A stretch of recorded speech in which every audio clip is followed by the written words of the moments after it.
So in today's workplace referee, we have a really talented employee, the kind of person that can do his job with his eyes closed. Unfortunately, that's literally what he's doing. He's completely phoning it in because he's trying to start his own company.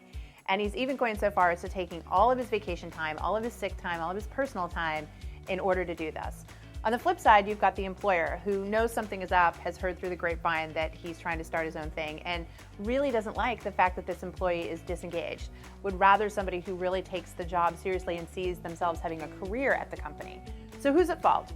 Well, I think both sides are to blame.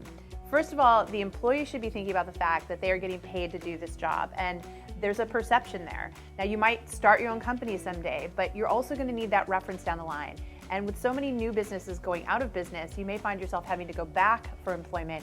And I'll tell you, it's probably going to be hard to get a reference from a company that clearly knew that you were disengaged and didn't care about your job and only cared about the paycheck. So be careful with your actions on the job when you're trying to start your own gig on the side.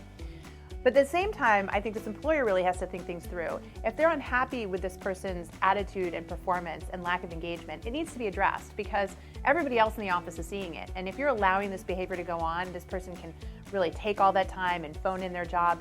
You're setting precedent for everybody else in the office. So my advice to the employer would be to step up, sit down, have that conversation with the employee, and really call them out on their lack of engagement.